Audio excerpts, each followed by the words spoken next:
Hello students, कल हमने पढ़ा था अनुच्छेद लेखन।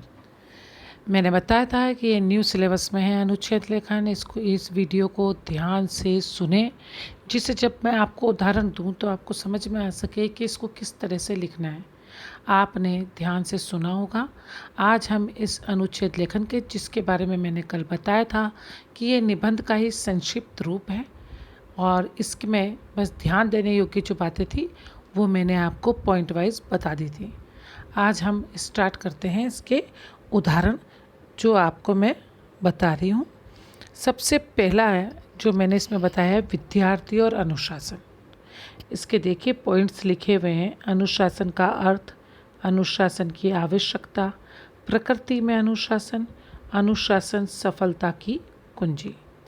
इसमें आप देखेंगे कि कभी तो पॉइंट होंगे और कभी नहीं भी हो सकते। अगर पॉइंट दिए हुए हैं तो सिर्फ उसको एक्सप्लेन करना है। पॉइंट नहीं दिए हुए तो आप पहले मन में पॉइंट ज़रूर सोचिए, फिर उसको एक्सप्लेन पैराग्राफ वाइज कर दीजिए। यहाँ पर पॉइंट दिए गए हैं तो पहले पैराग्राफ में अनुशासन का अर्थ बताया है।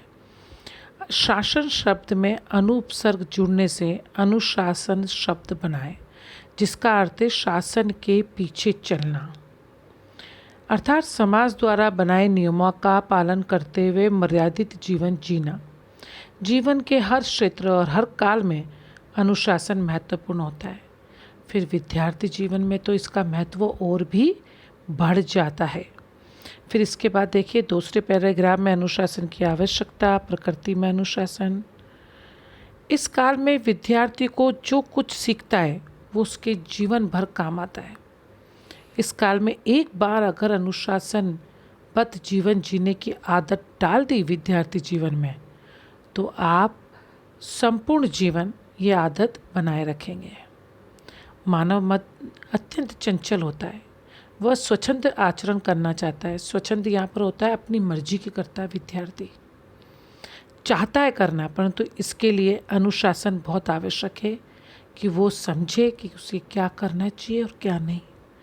प्रकृति भी तो अपने हर कार्य अनुशासन से ही करती है और हमें पाठ पढ़ाती है अनुशासन का। सूर्य समय पर निकलता है, चांद और तारे रात होने पर चमकना नहीं भूलते हैं, ऋतु आने पर फूल खिलना नहीं भूलते हैं, वर्षा ऋतु में बादल बरसना नहीं भूलते हैं, और समय अनुसार वृक्ष फल नहीं भूलते हैं। ऋतुएं समय पर आती हैं, मुर्गा समय पर भाग देता है। जब ये सब अनुशासन से चलते हैं तो हमारा जीवन भी अनुशासनपूर्ण होना चाहिए, और विशेष तौर से विद्यार्थियों का जीवन में जितने भी लोगों ने सफलता प्राप्त की है उनका कारण अनुशासन ही है। गांधी जी, नेहरू जी, टैगोर, तिलक, विवेकानंद आदि की सफलता का मूल मंत्र अनुशासन रहा है, और विद्यार्थियों को कदम कदम पे अनुशासन का पालन करना चाहिए और सफलता के सोपान पर चढ़ना चाहिए। सफलता की सीढ़ियाँ चढ़ने के लिए विद्यार्थियों को अनुशासित होना जरूरी है। देखिए इसमें जो आपका अनुच्छेद लेखन देखा आपने, उसमें एक तो कोई भी बात दोहराई नहीं, दूसरी हर बात की इम्पोर्टेंस है, हर लाइन महत्वपूर्ण है इसमें, और कोई भी इधर उधर की बातें न करके मुख्य मुख्य बातें इसमें जोड़कर उन्होंने पैराग्राफ राइटिंग लिखी है। अनुशासन का विद्यार्थी जीवन में महत्व, ये आपको इसी तरह से लिखना है। मैंने पहले भी कहा कि दिमाग में पॉइंट रखते हुए उनको एक्सप्लेन करना है पैराग्राफ वाइज, तो आपका ये बिल्कुल सही चला जाएगा। और सीधी सी बात है, आप महत्वपूर्ण बातें ही लिखें, इधर उधर की बातें ना लिखें, जैसा कि इसमें था। मैंने पहले भी कहा था आप सूक्ति लिख सकते हैं, कविता की लाइन लिख सकते हैं, उदाहरण दे सकते हैं, जैसे कि इसमें उदाहरण दिया गया है प्रकृति का भी और महान व्यक्तियों का भी आप भी दे सकते हैं। दूसरा, समय का महत्व, ये भी विद्यार्थी जीवन से जुड़ा हुआ ही है, इसलिए मैंने दोनों विषय आपसे ही संबंधित लिए हैं। समय की पहचान, समय पर काम न करने पर पछताना व्यर्थ, समय का सदुपयोग, जभी तो आप सफलता की सीढ़ियाँ चढ़ पाएंगे। आलस्य का त्याग, तभी समय की कीमत समझ में आएगी। देखिए इसमें सुक्ति से एक सुक्ति है, समय और सुक्ति किसी की प्रतीक्षा नहीं करते हैं, वे आते हैं और जाते रहते हैं, अब चाहे कोई उसका लाभ उठाए या नहीं। पर गुणवान लोग समय की महत्वता को समझते हैं और उसका लाभ उठाते हैं, और आप उनमें से ही हैं। आप भी समय के महत्व को समझते हुए उसका लाभ उठाइए। एक चतुर मछुआरा अपने जाल और नाव के साथ ज्वार की प्रतीक्षा करता है, उसका लाभ उठाता है। जो लोग समय पर काम नहीं करते हैं उनके हाथ पछताने के सिवा कुछ भी नहीं लगता, और समय निकलने के बाद पछताना व्यर्थ है। समय बीतने पे काम करने से उसकी सफलता का आनंद सूख जाता है।